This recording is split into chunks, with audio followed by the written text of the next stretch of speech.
Hello and welcome to the show. My name is Matthew Zeffi, and in this episode I sit down with Jose Gonzalez, who's actually a friend of mine from college, and he's a filmmaker in Puerto Rico. In this podcast, we dove deep into cinematography, covered some film gear, actually we covered a lot of film gear, and we discussed some angst we have as filmmakers in the industry. Cameras are almost becoming autonomous with AI and stuff like that, It's kind of scary.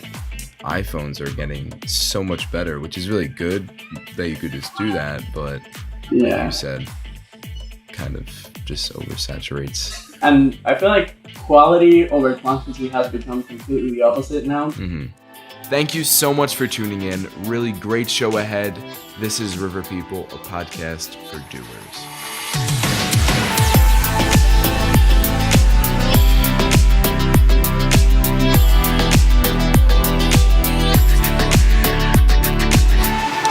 All right, Mr. Jose, thank you so much for coming on. I really appreciate it.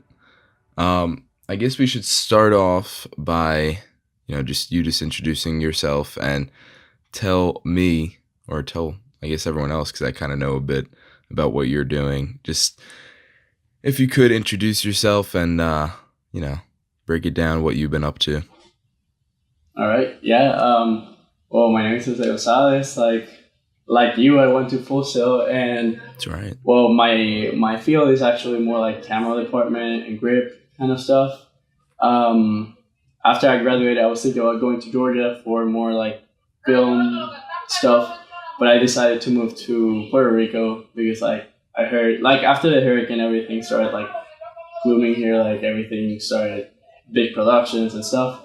But what I focus on mostly is commercials and music videos and stuff like that. Love to DP stuff, mostly camera, yeah. That is sweet. Yeah, I've kind of been rolling the camera as well. Actually, not rolling the camera, but I also do edit. Do you edit still? I do edit. I do more color correction. I do not like to edit too much anymore, especially because my computer is not up to it anymore. I definitely feel that. Dude, your color grades are fire, though. What are you using for that? Still DaVinci Color, or are you messing with DaVinci? I love DaVinci, but it's not the best workflow. Honestly, I've been using Premiere. It's very basic, actually, but I mean, it's not no one colors in Final Cut. It's impossible. It's painting with crayons. It's it goes all over the place. It's not nice. But at least I'm happy with Premiere because you can do enough and fast as you edit. So I've been doing that workflow mostly. It's just DaVinci is really nice. It gives you that 32-bit kind of thing. The program has a better color processing. So I rather use that one for more serious projects, but it's time consuming. Definitely time consuming. And that's a heavy load on your computer too. I feel like that software. A lot of people are switching over just straight up because they're trying to make it its own NLE. They're just straight up editing on it. Yeah. Which is interesting. My friend has a computer that's able to edit in 4K like nothing, it runs perfectly. And he loves it. He thinks it's perfect, but he's also using a Windows computer. I feel for Mac, it's still not there. It still needs a lot of improvement because it crashes a lot. And I don't know. I find it kind of annoying.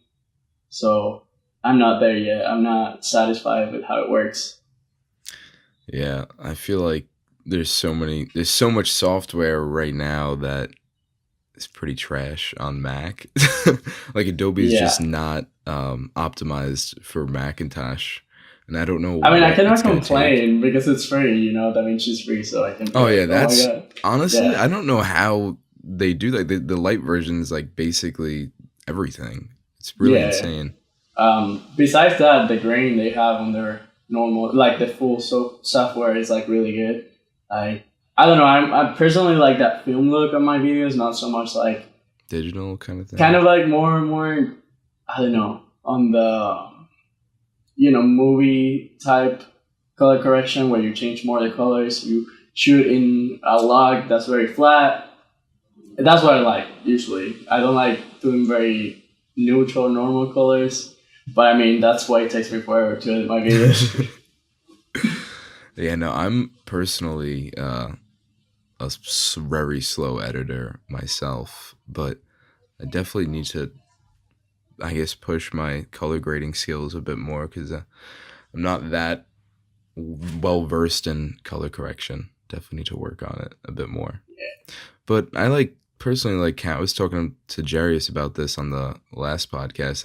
I've been leaning towards camera work so much more as of recently, which is kind of annoying because in the winter season I feel like so much editing work comes through. It's all like remote Yeah. stuff. But come summertime, it's usually like all filming, which is weird. That's seasonal like that. I guess because maybe it's I don't know if it's like that for you because you're in the sunshine all year Well, long. actually, yeah, it's not at all. It's like you can go out and shoot whenever you want, whatever you want. That's one of the benefits of being here. The bad thing is the weather. One second is like completely fine, sunny, and then it's raining. Like it's unpredictable. You don't see the clouds coming or anything. It's just Sounds like random. Orlando. The wind, yeah, the wind changes just like randomly, and then you're like, okay, whatever. I have to stop shooting.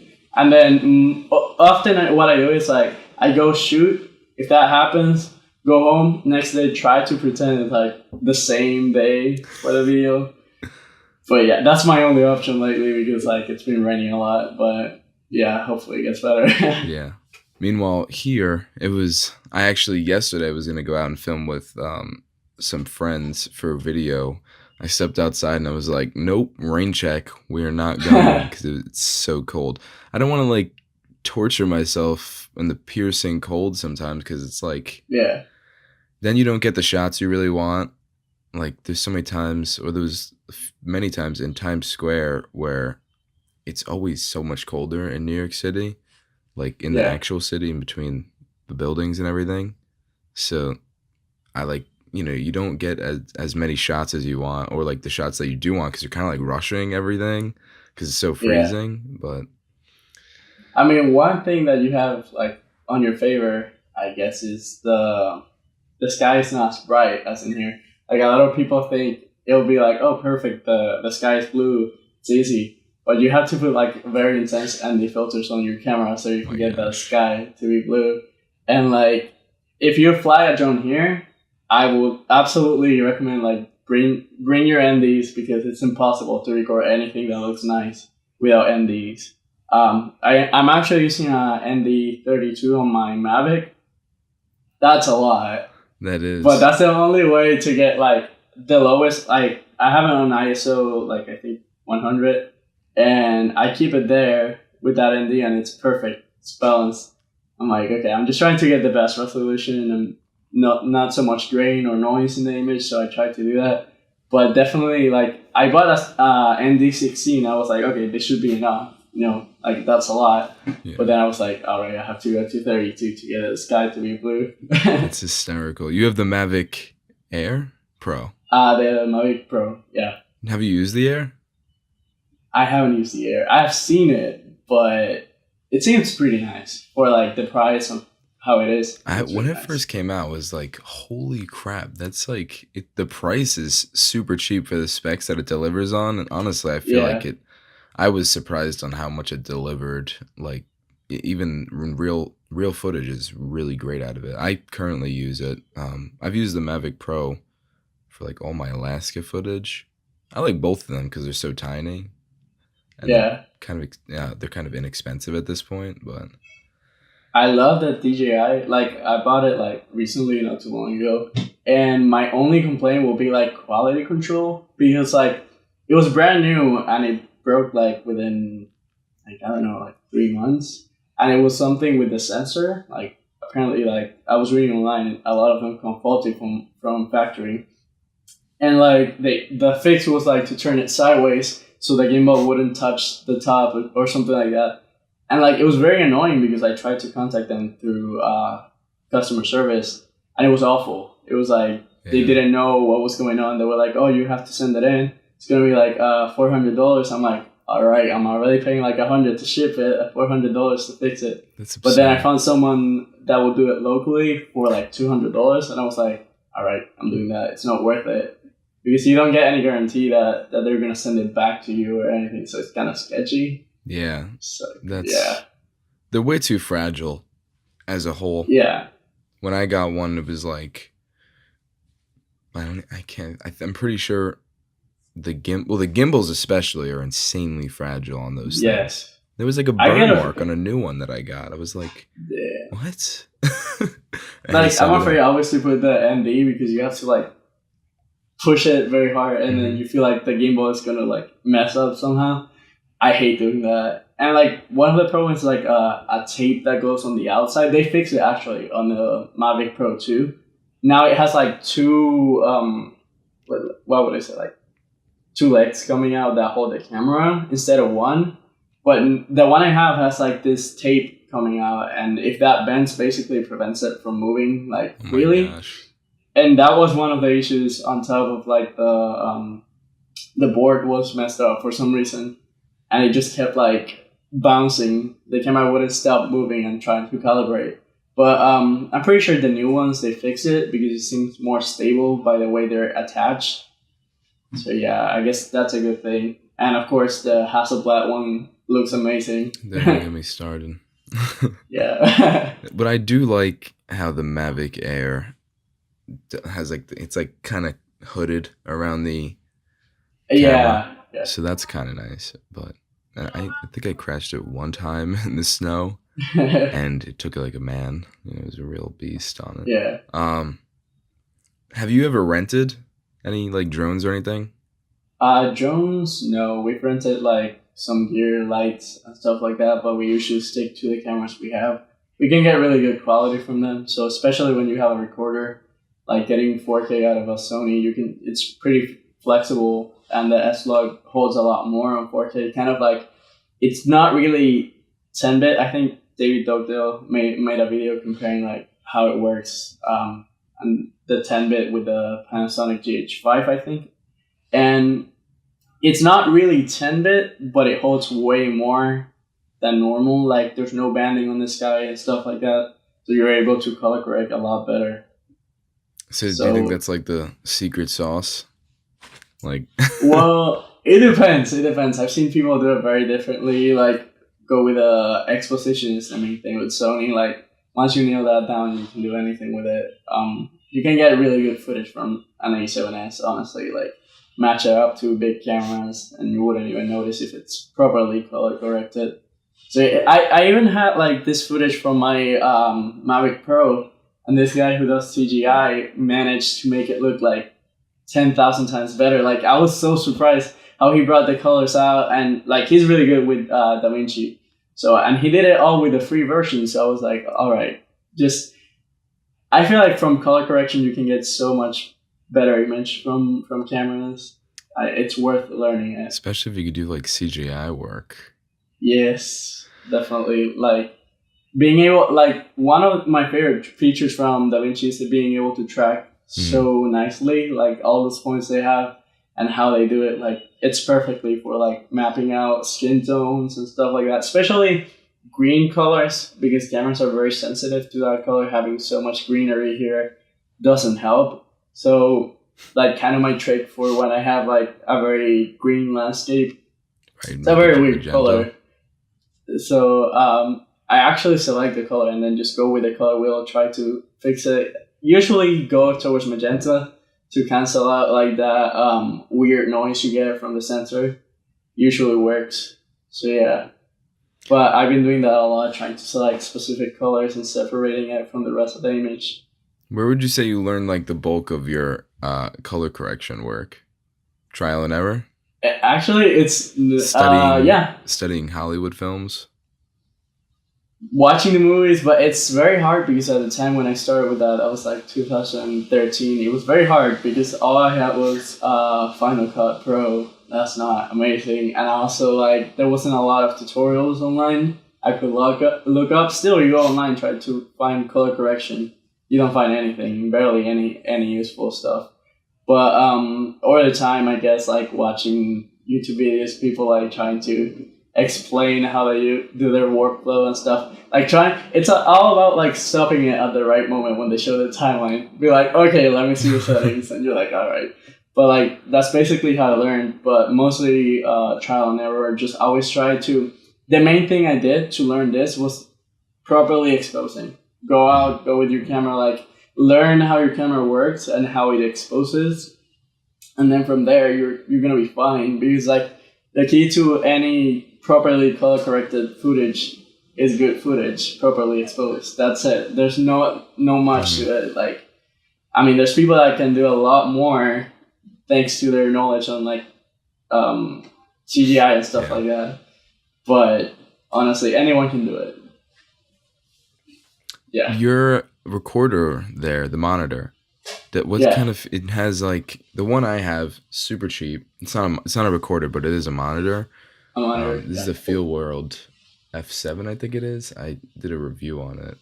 But it has like the scopes for exposure, which aren't perfect. It probably all is a lie because it's such a cheap monitor. I more so bought it because I don't have the flip screen on my camera. It also has what I use all the time, false colors. I'm obsessed. Yes. It's so good. False color is amazing. Once you get the colors down, like to know like what matches what, the IRE. Yeah. It's perfect, because like I love the waveforms, because it tells you like, all right, I already know like what points I should do, like what's my highlights, what's my lowest, and where to have it, so I can like easily color correct it. But honestly, false color is perfect. Like, you know where your subject is in terms of IRE. Yeah. It's perfect. I love it. It's the best tool there is. Like, anyone that has the chance to learn how to do it, absolutely recommend it. Actually, I didn't have that, and I tried to go buy, I don't know if you knew, there's like an Alexa simulator on their website, and it lets you go through the menu and everything. And they have like kind of like this cheat table where you can see the IREs for like skin tones and stuff like that. And it's very similar to Sony. So what I used to do was like use the waveform and like, okay, I know like my skin tone should be around 40s and stuff like that. So I tried to do that. But like, of course, like everything else has to be equally balanced for it to be proper. Yeah, that's so true. They say skin tones has to be around, well, it depends on like, you know, I think. It depends, yeah. On your skin tone. It's at 80 sometimes. It depends if Caucasian skin tones are like, it goes up. And it also depends on the camera, of course. So yeah. I just like can't tell if my false colors are perfectly accurate or not. If it can be inaccurate because it's such a cheap monitor. I mean, honestly, false color, I feel like there's a standard for it. It's probably nice, fine, you know. Hopefully. But honestly, skin tones, it's been like the hardest thing to nail down, because like when you record yourself, you're like, okay, I think I am this tone, but you're not really like getting how you actually look. That was what took the longest for me to figure out. But then, like people of color, like it goes lower, sometimes down to 30. So you have to be like, it goes around. So you have to keep that in mind. Also, your scenario, if it's very dark, very light. Yeah. It depends. I should start using my A6300 to record these, because it doesn't have the record limit, because I was able to like hack it, but the A7 III does have it, and you can't hack it because they got rid of the Sony play memories. Does the A7S have that? Yeah, it does have it. It's not very useful, actually. The only reason why I use it is to send pictures from my camera to my phone. That's the only reason why I use it. I've tried to do the live feed from your camera to the phone. It's never worked. Probably doing it wrong, but it's way too. It's kind of complicated. Yeah, it's too laggy and it takes way too long. If you could just like bump it in some kind of way, make it really simple. I don't know. It's yeah. I mean, actually, now that you say that, like, I've been seeing the new iPads. It has me so excited. Like, I really would like to get one, because like, with all these options of connecting your camera straight to it, having it as a monitor, I saw that in the video, I'm like, how? But I'm pretty sure it's not that complicated, but it looks amazing. Like, the power that thing has, especially for like run and gun kind of stuff, looks amazing. Those reds are like that. The red phone, the Hydrogen 1, I think it's called, yeah. Where you can like, it's like straight up a monitor. But just recapping on that real quick, I was telling Jairus, the reason why they have that record limit, I think, is because it's like priced differently. Once a camera could record over 30 minutes, it's Oh, the price tag considered, changes. yeah, that, and I Yeah. think it's considered like a professional, more professional rather than consumer, I Oh, guess. okay. Interestingly enough, even though everybody uses these cameras professionally. Yeah.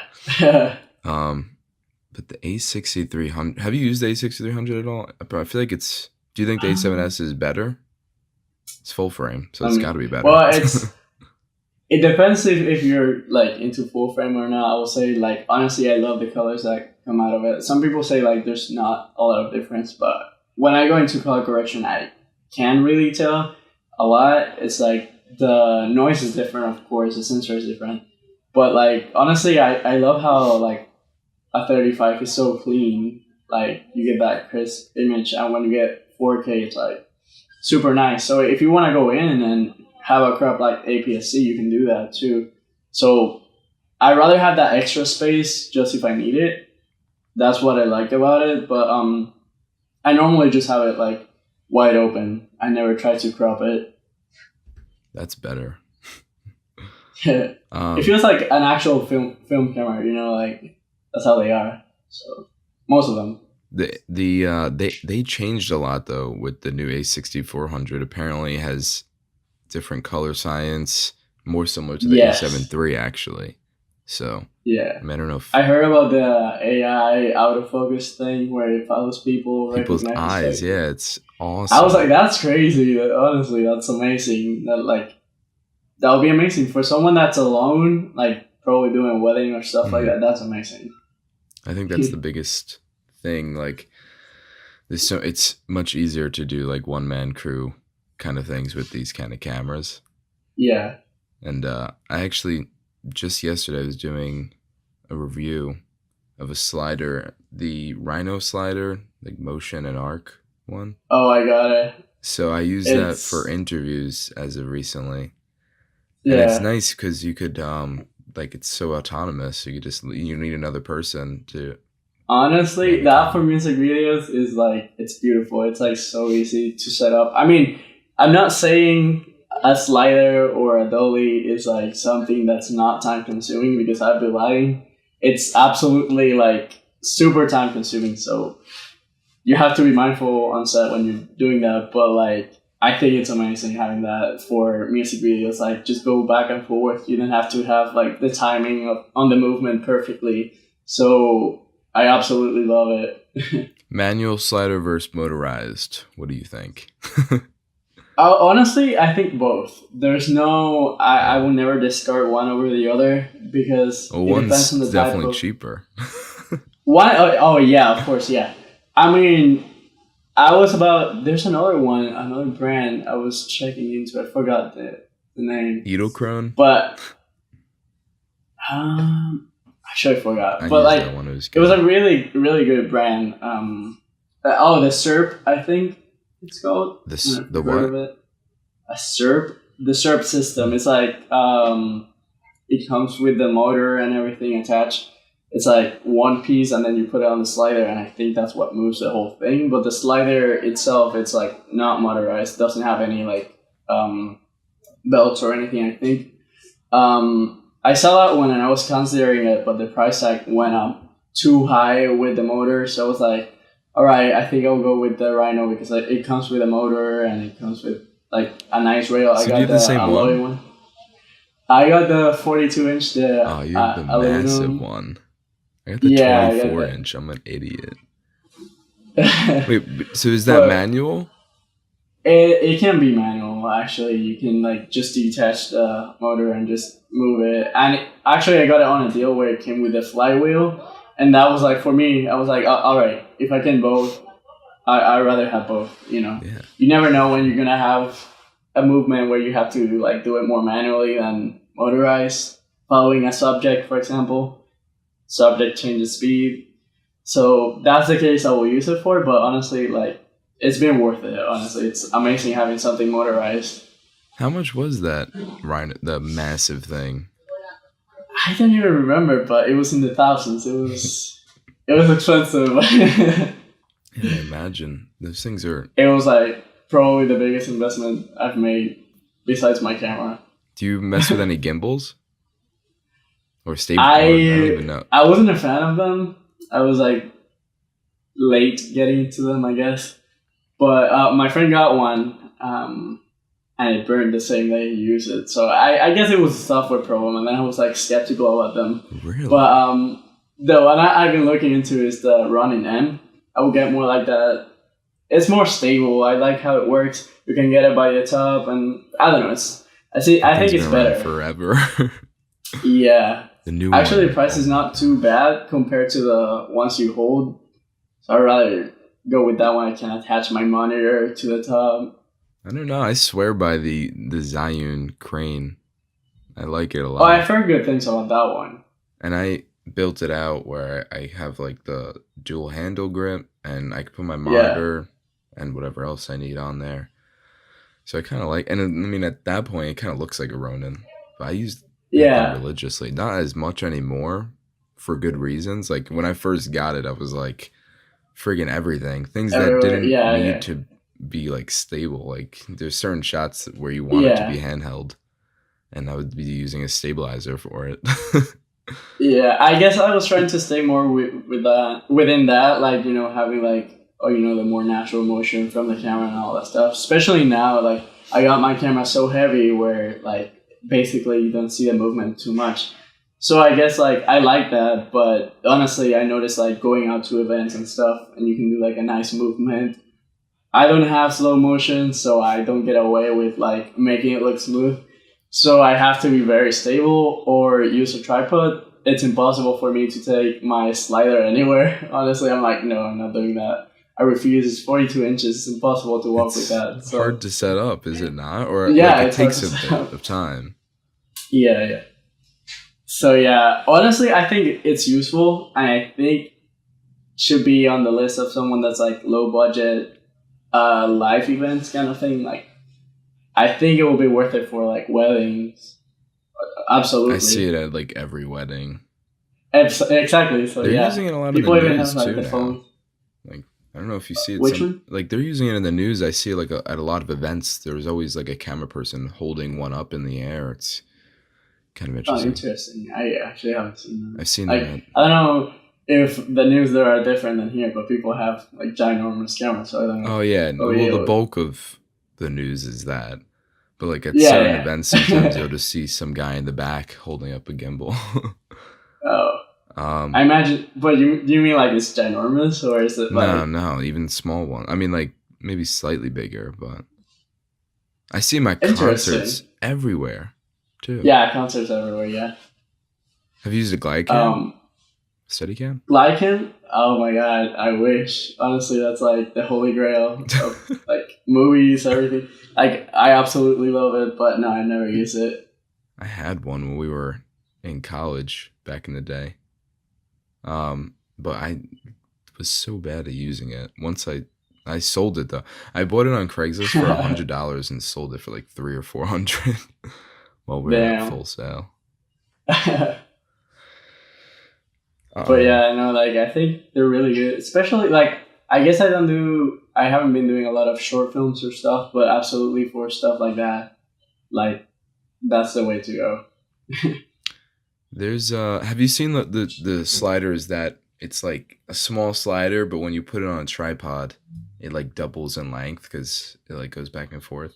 Oh, like, it's the one that moves, like, the tripod it's centered, but then it starts on one side, and then the slider kind of moves. So it's like a 16-inch slider, but like once you put it on a tripod, you could effectively use like double that because it goes both ways. I've seen it. I use that on like a lot of real estate / hotel shoots, and it's nice because it's so small. Yeah. And very easy to set up, and pretty inexpensive too, as long as you don't get the motorized ones. But then. Yeah, like it takes slightly longer to set up too. But yeah.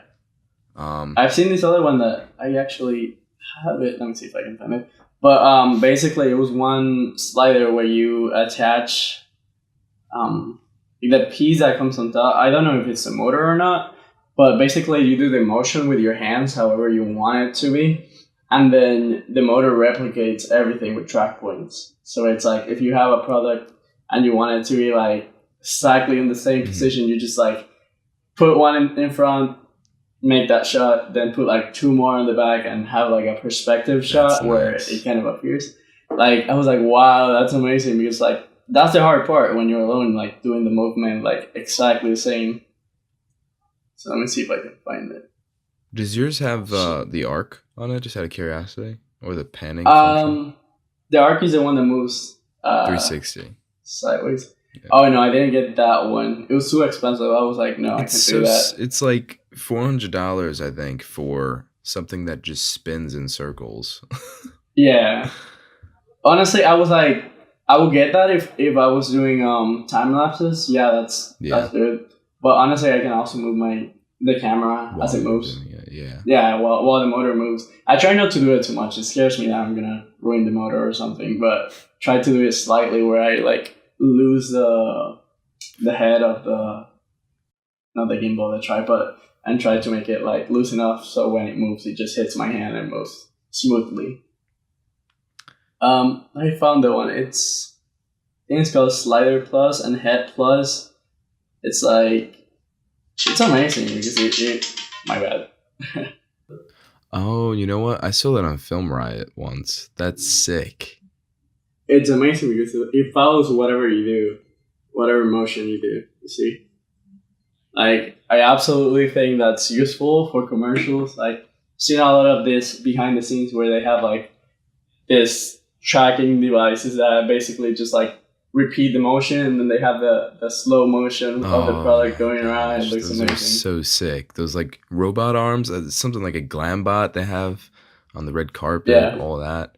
So sick. I would love to like be on a shoot with one of those one day. That'd be awesome.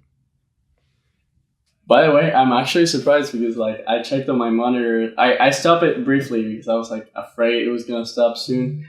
But it's been recording for a while now, and it's, I don't know, it never stops. So I'm guessing because I've been recording 4K, so I'm like, I don't know how long it's gonna last, but it's been doing well. Oh, because you don't have enough storage, or does it? No, I have storage. Apparently I do, but like I'm nervous that it's gonna cut at any point. But for now, it's been a while and it's still recording. It hasn't cut or anything, so I'm like, all right. Does the A7S overheat at all, or is that just the A6300? I heard like it overheated with some recorders, but with the one I have, it hasn't had that problem. I don't know if it's because like they have this company called Angelbird. It's like hard drives that supposedly like make the performance better on the recorder. So I don't know if that has anything to do with it. But no, it's never like overheated or anything like that. That's a nice luxury. A6. Does a 6300? Oh my gosh, yeah. Overheat every single day. Really? If you're shooting 4K, yeah, all the time, it will overheat if you shoot 40 minutes. Probably the reason why it doesn't overheat is I'm not recording straight in the camera. It doesn't do that.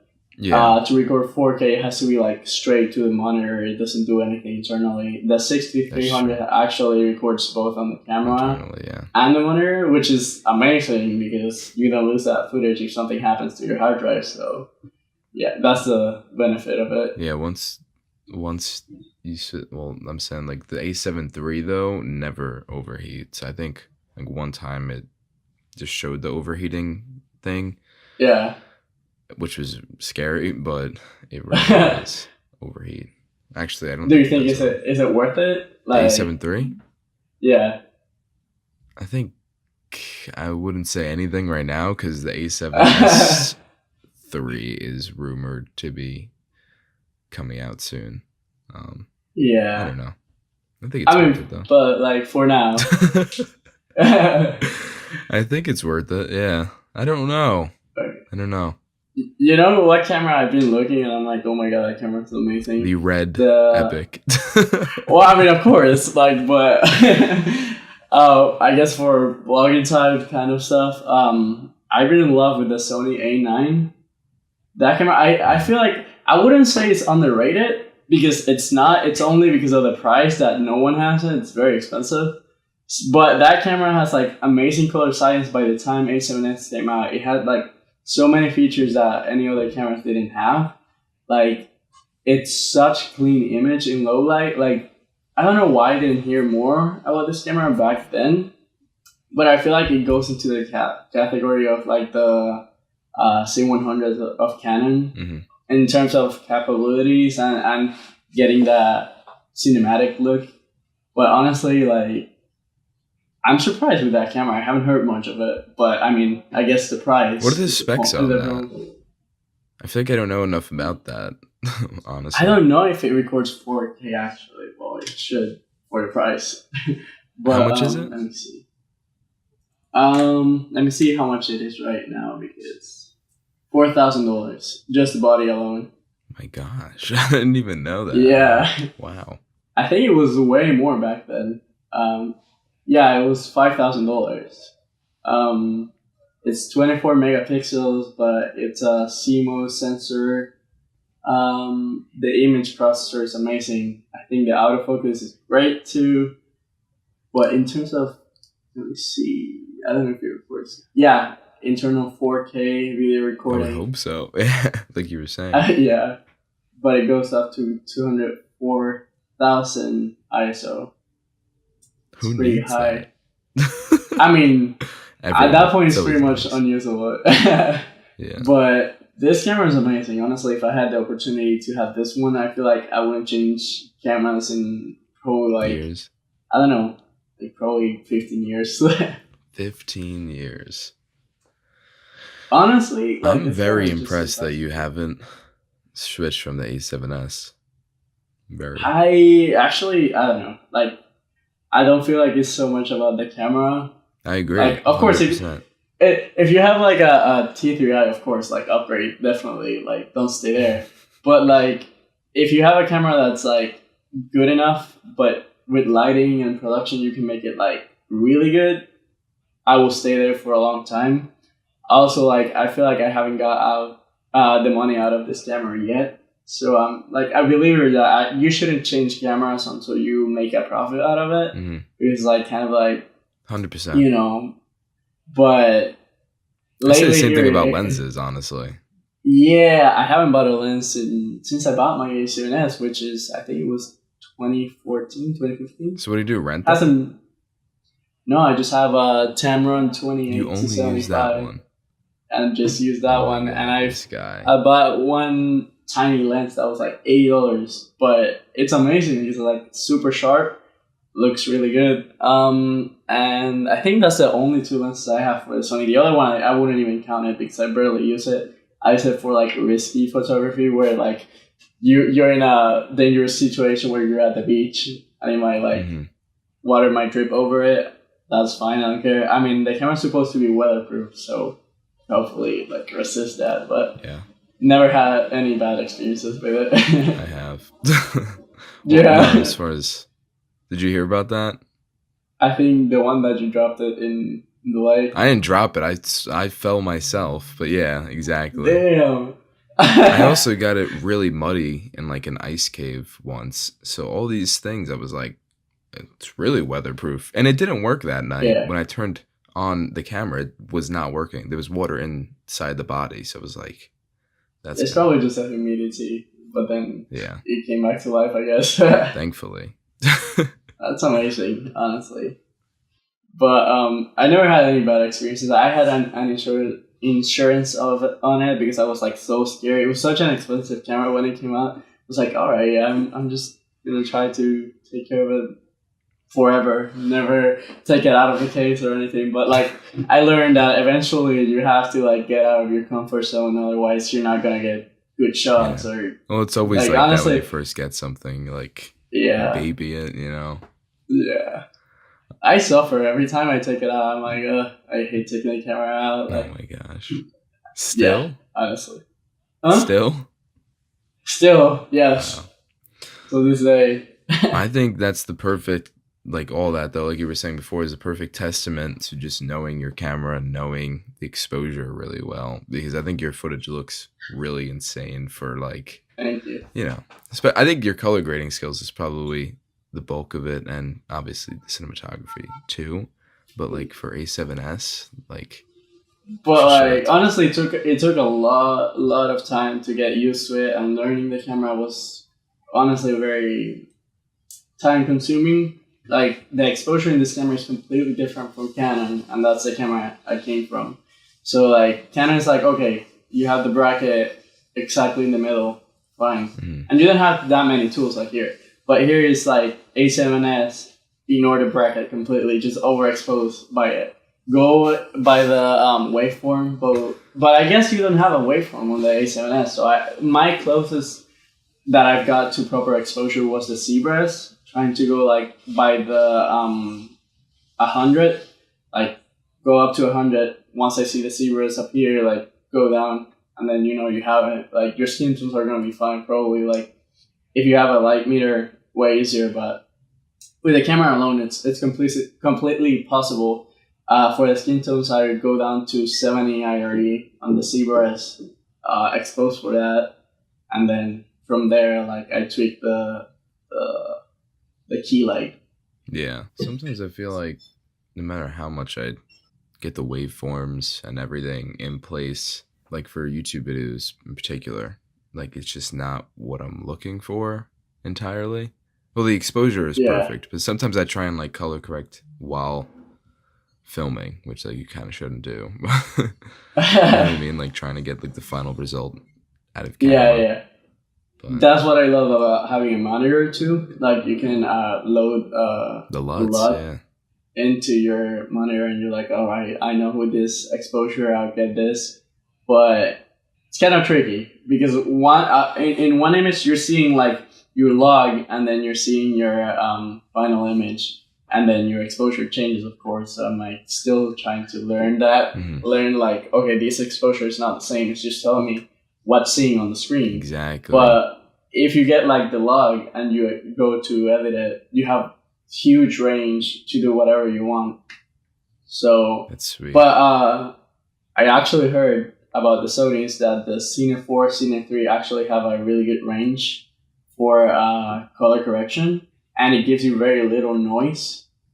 So yeah, I've been trying to work with that, especially when I go outside, since it's so bright, and the Sony A7S is like everything is burning when you go out with it. So it lets me go down to 200 ISO, whereas with the S-Log it's like 3200. Sometimes it's too much. It's absurd. So, yeah. You use S-Log 2, right? Because it doesn't have S-Log 3. It doesn't have it.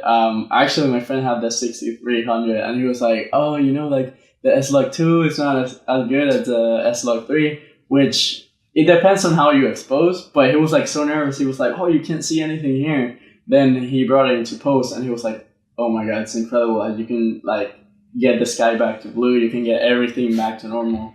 But honestly, it's just on the exposure. You overexpose. You think you lost everything, but you really didn't. You just bring it back and post. I was stalking your Instagram, and I saw you use the color chart and all that. Which brand do you use? And do you think that's like, do you swear by that?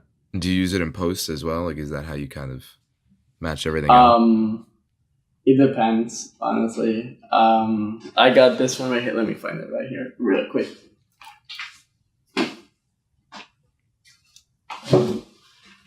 I think the color chart, it wasn't mine, I think.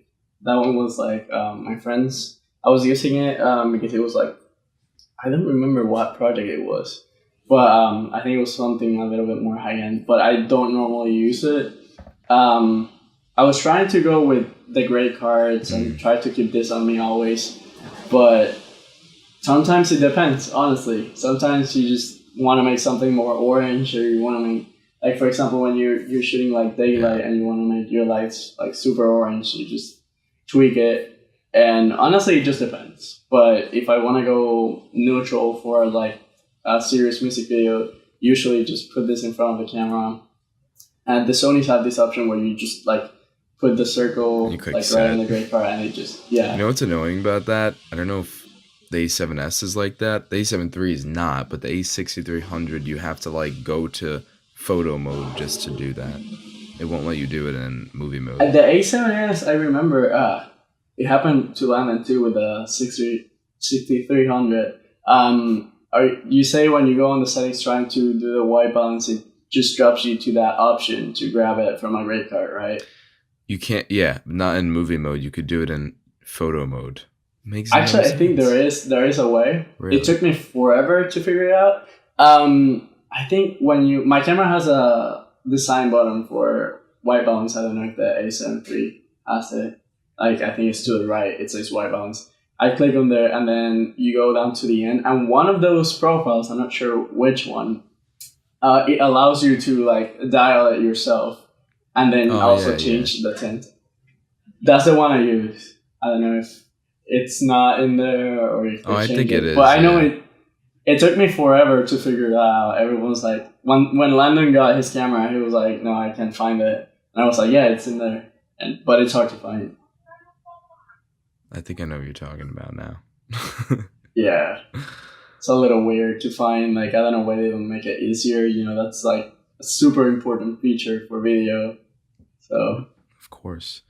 I wanted to talk about a little bit more about your, did you, you were the one that founded the production company? Or part of it? My friend along with me, like, we founded a production company, de la Isla. Yeah. It was. How do you like pronounce it? people. I'm sorry. De la Isla. Okay. So it's like the regular pronunciation of the, THE, and then La Isla. So it's like kind of like, I don't know, kind of like a pun that most production companies are on the east in Puerto Rico. So it's like, okay, that's the city, but then they call us like La Isla, so the island, the rest of the island. Oh. But we wanted to be like, all right, we're like a production company from the west where there's not a lot of like serious production companies in terms of like film, making movies, making commercials. There is some media production companies, like agencies, I would say, but not anything like movie like. So that's what we're trying to start here on the west. That is awesome. So you're trying to push into like movies? Oh, you're saying you're trying to bring that kind of vibe or market to the trying to bring that market to the west, because like no one that makes like any content here like really use rentals or bigger cameras. They just use like regular vlogging cameras, which is, there's nothing wrong with that. There's nothing bad with it. But like if you have a commercial for like a bigger company, you want to bring like more professional crew, more professional gear. So like we rent that, bring it in, and hopefully like later on we can expand into like having our own gear and renting and stuff like that. How many people are on the crew? Right now, I think there's like 5. There's a makeup artist, the DP, like I'm DP, but my other friend sometimes does it too, but he's more like director. There's a first AD, there's a photographer. I think 5 or 6 people, yeah. That's awesome. What was it like? Like for now, yeah. I was gonna say, what was it like starting it up and all that? It was more like of a collective idea. Mm-hmm. It was more like we had the desire to do this, and we were like willing to like borrow each other's gear and share it with the others. And we know there's like big potential in that. Right now it's been a little hard because like when I moved here, like the whole film thing was becoming very big. It was very popular, but I think it was more as a result of the hurricane. After the hurricane happened, like, everything was destroyed. Everyone's trying to rebrand their business. So a lot of commercials were being done, a lot of music videos and stuff. But now it's kind of like settled down. It's a little bit like more complicated. Because on the West, you don't see that kind of movement too much. Whereas the East, they're always like shooting something. There's TV networks and stuff up there. So yeah. Have you done anything like having to do with the hurricane or anything? With the hurricane, no, actually. It was horrible because those weeks I was like completely incommunicated with my family and all. So like all I have is like footage from their phones and stuff, but no, I wasn't able to get anything from the hurricane. Well, there are more important issues that had to do with. So. But actually, there's a lot of documentaries about it, and like very well produced. So. It was like a theme that became very popular and very big during that whole year. Like that was the only thing we talked about, and we still talk about it. Like till this day, you talk to people and they're like, "Oh yeah, I remember when this happened. It was like really bad. Like it was I've never seen anything like it, especially like in the media. Yeah, insanely tragic. Yeah. So what's the goal and future goal, I guess, of the production Of the company? company. Yeah, and your goal for 2019, all that, trying to get out of it. Well, hopefully, we're trying to start like getting like some bigger clients and stuff like that. Of course, that will be like the ideal stuff. Right now, starting off, it's a little difficult. You know, like we have more financial like situations are have to be established first with the crew and stuff, like how much we're gonna get paid and establishing that with the customers. Fun stuff. I think it's like the hardest part, but hopefully by the end of this year we already have made like plenty of commercials here in the West, because that's the goal. We would like to start here in the West to like show that that market is available. But honestly, like the island is not too big, so we can go anywhere in the island. So hopefully it will be like the goal, I would say, is like to reach anyone within the island that wants to have a professional video, any type, commercial, music video. Like we're trying to be as broad as we can and trying to bring as many people as we can. Right now we're doing it as professional services, but the goal will be for the end of the year to have like a company and LLC where we can have like everything brought together already. Do you or have you done anything delivered to TV? Are you open to that? Even though it's kind of a dying art at the moment. Yeah, Increasingly, honestly, on TV, like I haven't thought about it too much, but like honestly, I see TV as something completely possible that could happen for us in the future. That's why we're trying to be so broad in what we're doing. Like honestly, the networking here is very big. We know a lot of people that work in the news and work stuff like that, so it will be completely possible. But like it's not what we're trying to reach right now. I mean, I don't even feel like TV. I think TV, it's more so the money and how much, like the spot time, not really the production. Yeah. Hence why some of these commercials are like just horrendous, like cringy and all that. But I mean, it doesn't go that far because social media sometimes falls under it. Even worse, I would think it's even worse sometimes. So it's about finding a niche market for what you're doing, and that's the hard part because like there's a lot of people putting content out there, and it's not necessarily good. They're just doing it because they can do it, and I feel like it's damaging in a certain way. But there's markets. It's all about finding them. Yeah, that is a scary part of the market, like where it gets saturated and all that kind of content. Are there any? I guess No, what were you gonna say?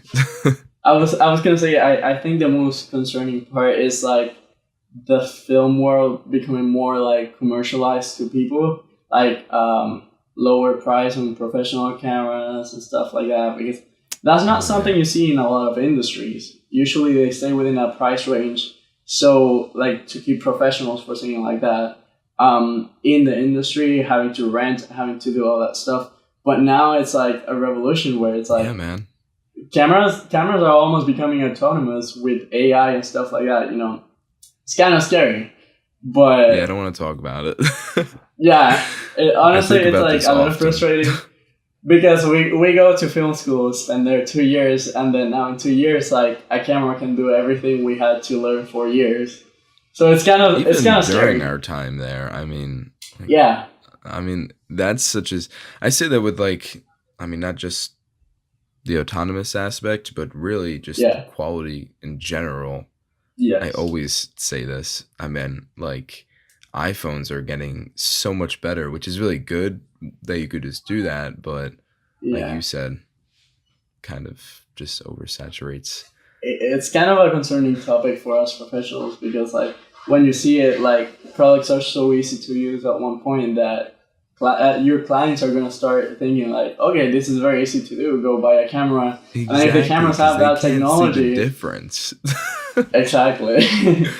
So it's very concerning. It's happening a lot, and now like it's starting with the phones and the gimbals, the tiny gimbals. Like the gimbals. Like honestly, they just need the exposure, and like Facebook gives you the control of getting commercials, getting your own footage, and just editing it on your phone. And I feel like quality over quantity has become completely the opposite now. Mm-hmm. People rather see something that comes out immediately after something happened, like for example, like kind of this is so news. true. Yeah, so like you see an event happens and people post the video the same day, and meanwhile I'm here still trying to edit the video 5 days after doing color correction. I can't relate to that anymore. I feel like people demand like instantaneous videos. Yeah. I would rather make it good. Yeah, it happens the same with the clients, which mediocre. Is sad. It's very sad when a client's like, oh, but you cannot deliver this any faster. I have this person that can do it. And you're like, there's so much that goes into it. Like, sometimes you're like 12 hours in a set and then you get home and you're super tired. You cannot do anything. Then the next day you go in, you have to do like media management. You have to arrange everything because it's not as simple as dropping it there. Yeah. Then so it's like a very extensive process. I think that's so true. Like, I don't want to release something with my name on it, and even just like in my head, I don't want to release something that's like not up to my standards. Yeah. But damn, I could go on days about all that. But like we'll see where this is going, because like honestly, I don't know if there's gonna be like a split on the market where like social media is entirely for like that market of people that produce their own content, like clients, the people that will be your clients producing their own content, or if there's going to be a platform that's more like who's looking for a professional service, But yeah, it's very scary actually in terms of like my job, what's going to happen with it, because like we're kind of in between like, what's the name? When you're just going by yourself and the film industry, we're like in between, because sometimes we hire people to do certain stuff that we can do, like audio and stuff. Mm-hmm. And then there's like the complete other side that's like having a huge crew. And that's the hard part, because like you don't always have a film set near you, or you have to travel to do that. So that's very concerning. Do you think like, are you going to stay located in Puerto Rico? Honestly, we've had like opportunities with people that have been in New York and stuff, and they offer us to make coming over stuff for documentaries and stuff. We're open to traveling, honestly, but I think where I will always be will be Puerto Rico, since it's like so much cheaper to live here. So if I need to fly anywhere, like I'll be like, yeah, I can be there. So like I think it's better to have it like as a home base. Live in Puerto Rico since it's way cheaper. Yeah. Do you feel like? But definitely, like I will be traveling and going places, like even to work with clients. For sure. And I feel like, or do you get the question often, like, are you going to move out to LA, all that kind of stuff? I do.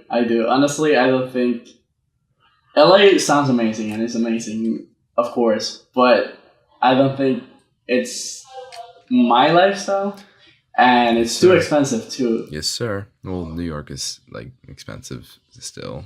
Yeah. but I mean, I guess like, those are the two big places on the industry, New York and LA, and there was this conversation about Georgia for some time, Atlanta, but I don't know, I think it's more like a underground, I know you kind of market, where you're like, you invite your friends into the market. But definitely, I've thought about it a lot, but it's too expensive, honestly. And if I'm going to be doing what I'm doing, honestly, but if you think about it, like if I'm going to be doing what I'm doing right now, it's going to be so hard to make a living, like living in LA. So, I mean, I guess the clients are different and they're willing to pay more, but it's a big jump. It's a bit transition that will be a little complicated to get adjusted to, basically. Yeah. For me, I just think the lifestyle isn't, like, I probably wouldn't like it too much. I can't really speak to it too much because I never even visited there. I kind of want to because, we have so many friends that moved. I mean, half of our class moved over there. No one came to New York except for like a few very cool people. Yeah. Shout out to you guys if you are watching. But yeah, I would love to go sometime soon. I haven't been. Have you been there?